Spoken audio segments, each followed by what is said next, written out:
tayo sa ating Panginoon para sa maikling mensahe na ibinigay ng Panginoon. Kayo po dyan na nasa Zoom, magandang umaga po, magandang tanghali at magandang gabi po. Muli po ay merong plano ang Diyos sa buhay ng bawat isa. Tayo po ba ay nakapagplano sa araw na ito na makapunta sa lugar na ito? Plano na po ba natin yan? Amen. Siguro, bago pa dumating ang araw na ito, pinlano na natin yan, no? Sabi ko rito, ang plano ng Diyos sa buhay ng bawat isa. Alam po ba natin kung anong plano ng Diyos? Amen. Dapat po alam natin yan, no? Alam natin dapat kung ano yung plano ng Diyos sa buhay ng bawat isa sa atin.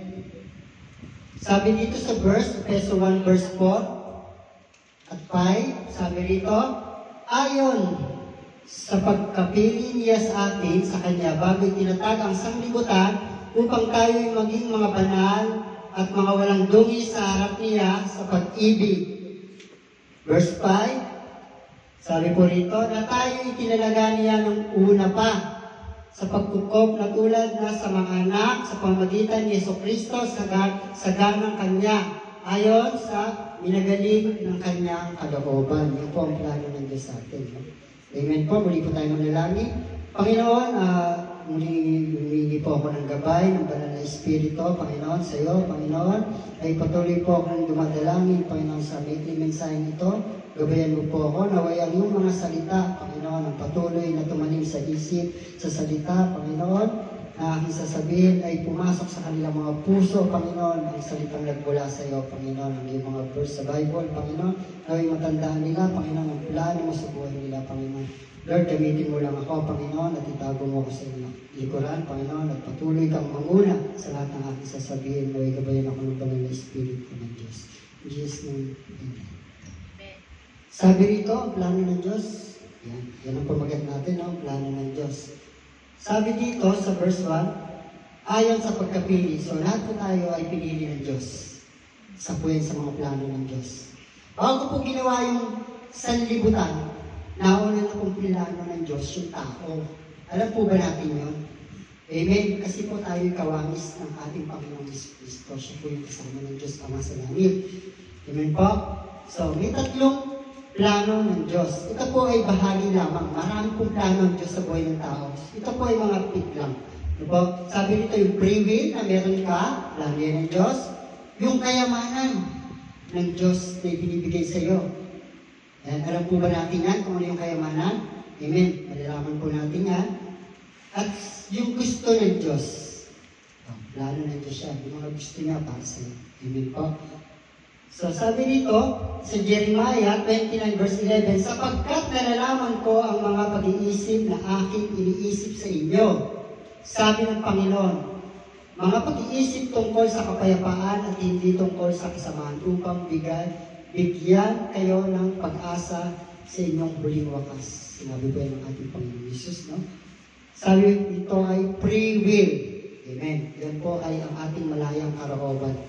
Sabi rito, respeto ng Diyos. So, kung mapapansin nyo, no? Respeto ng Diyos. Napaka-big deal po yan. Yung Diyos na yun, pero may respeto sa tao. Tayo po kaya, may respeto sa Diyos. Amen. Sana po ay may respeto tayo sa Diyos. Kasi sa mga tao nga, meron tayong respeto. Diba po ba? Sabi rito, malayang kalooban. Ano po ba ang free will sa buhay natin? Ano po ba ang pagkakaintindi natin? Ito po ay malayang kalooban na ibinigay sa atin ng Diyos. Kasi yun yung plano niya. Kasi kung plano ng Diyos, nakontrolin lamang tayo, hindi tayo makakapag-desisyon sa ating sarili. Diba ba? Desisyon niya lagi mo susunod. Wala nang makasalanan sa mundo. Wala kang kailangan liligtas. Diba po? Pero dahil nire-respeto tayo ng Diyos, bahagi ng kanyang malaking pagmamahal sa atin, ang pagrespeto niya sa atin, ay bigyan na tayo ng free will. May kailangan kang mamili. No? Susunod ka ba sa Diyos o susunod ka kay Satanas? Kasi po marami sumusunod kay Satanas. Nakasulat po yun. Amen po? Sabi dito sa Kawikaan, Kawikaan 16 verse 9, ang puso ng tao ay kumakata sa kanyang lakad. Ngunit ang Panginoon ang nagtutuwid ng kanyang mga akbang. So, kung tayo po ay Diyos, ay kung tayo po ay tao na para sa Diyos, tayo po ay lumalakad sa ating Panginoong Hesus. Alam natin kung ano yung mga turo niya. Alam natin kung ano yung mga gusto niya para sa atin. Alam natin kung ano yung plano ng Diyos Ama sa atin. So makikita po natin sa verse na ito, sabi, na ang puso ng bawat isa sa atin, no, ay nakikita ng Diyos. Alam ng Diyos yan. Kaya ang bawat pagdidesisyon mo sa sarili mo, kung ito ay para sa Diyos, gagabayan ka ng Diyos, kapatid. Eh paano kung desisyon mo para sa sarili mo yan? Sa tingin mo, gagabayan ka ba ng Diyos?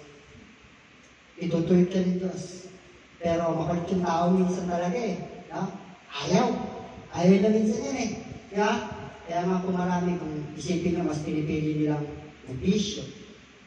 Di ba po? Pumatay. Gumawa ng masama. Kasi ayaw nila ng pagtuturo ng Diyos. Sarado sila doon. Amen. Pero dahil ikaw ay sumusunod at anak mo ng Diyos, alam mo kung sino ang Diyos. So, lumalakad po tayo, nagpapasakot po tayo sa Kanya. Yung plano ng Diyos, alam natin yun. Amen po? Sabi rito, ikalawa, yung pamana. Ito, alam po ba natin yung pamana ng Diyos sa buhay natin, yung kayamanan? Alam ba natin ang ating kayamanan na matatanggap? Amen?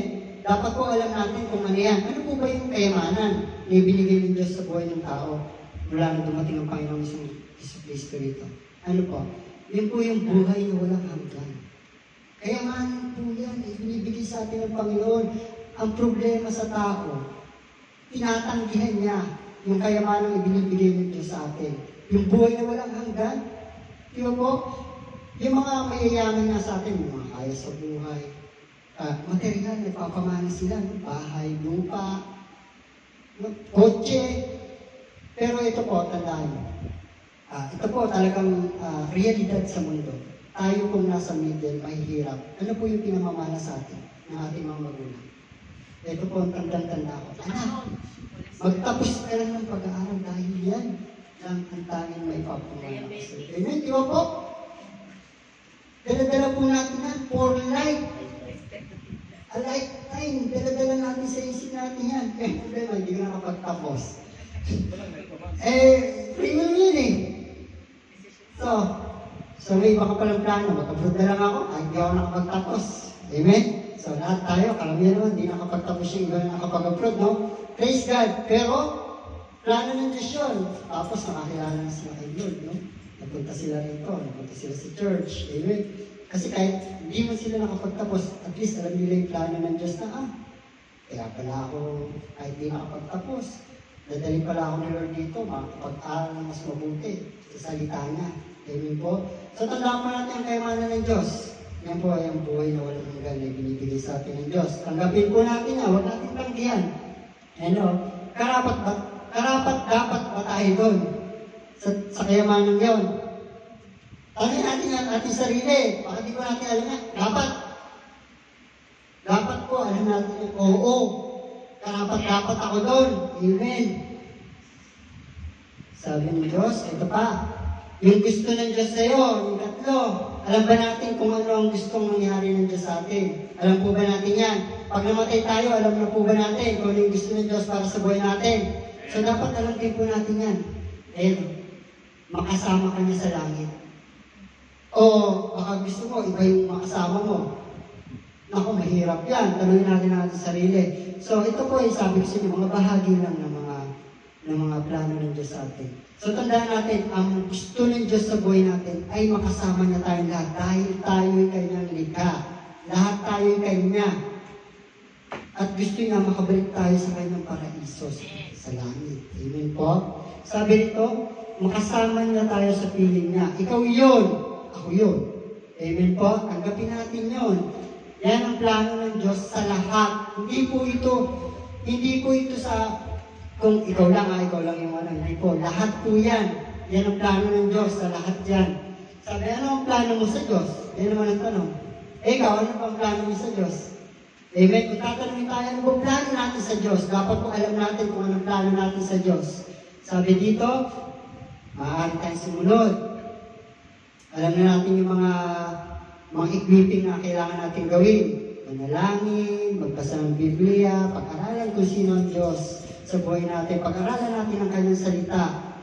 tuklasin natin yung mga ginawa ng ating Panginoong Hesus sa buhay ng bawat isa sa atin, sa mga disipulo, sa mga apostol, lahat po sa buhay ng tao, sa atin ngayon, kung ano yung ginagawa natin.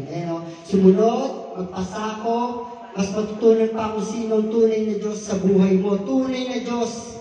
Maraming Diyos. Pero yung tunay na Diyos ang kailangan natin.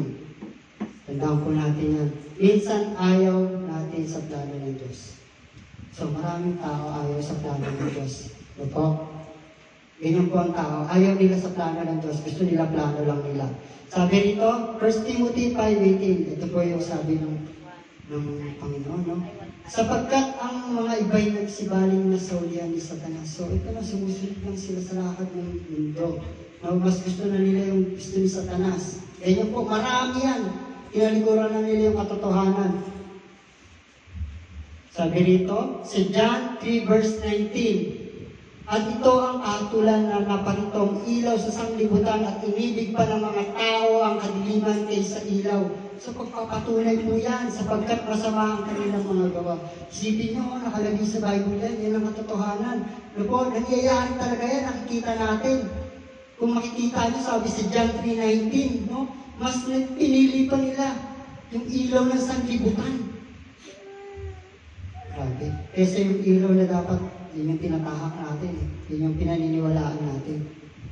Conclusion, tandaan po natin kung ano yung plano ng Diyos sa buhay natin. Tatlong pong bagay yan. Tandaan po natin. Pero marami pa po ang plano ng Diyos. Pero yung pinaka-gusto talaga ng Diyos, lahat tayo, makasama niya sa kalangitan, mamatay man tayo.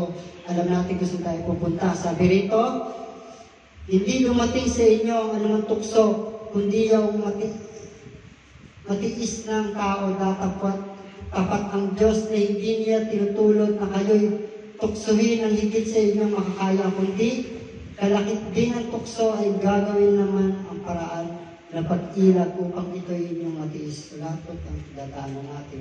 Tandaan po natin yan. Ay may pag-asa sa Diyos. Tandaan po natin yung mga plano ng Diyos sa buhay natin. Sa pag-gising natin, ang buhay natin. Hanggang sa ating pagkamatay, tandaan po natin ang gusto ng Diyos na makasama tayo lahat. Huwag po natin kaya mawala kung ano yung gusto ng Diyos sa buhay natin. Di ba po? Dapat alam po natin yun kung ano yung gusto ng Diyos sa buhay natin. Yung plano ng Diyos. Amen po? Amen. Lord, maraming salamat po, Panginoon, sa araw na ito. Lord, muli namin inihahandog, Panginoon, ang aming mga sarili na buhay, Panginoon, na patotoo sa iyo, Panginoon. Lord, ikaw ang ikilos sa amin. Alam namin, Panginoon, na mas marami ka pang plano sa amin, Panginoon. Ngunit the best na plano mo sa amin ay makasama mo kami sa kalangitan, Panginoon. At patuloy na makita namin, Panginoon, ang kalwalati ang gusto mo para sa bawat isa sa amin. Diyos kang tunay, Diyos kang dakila, patuloy ka namin pinupuri, lumalapit kami sa iyo, Panginoon, na may kahabagan, Panginoon. Lord, sa ilang makapuri, sa ilang makapasalamat. In the name of the Father, the Son, and the Holy Spirit. Hallelujah, Lord.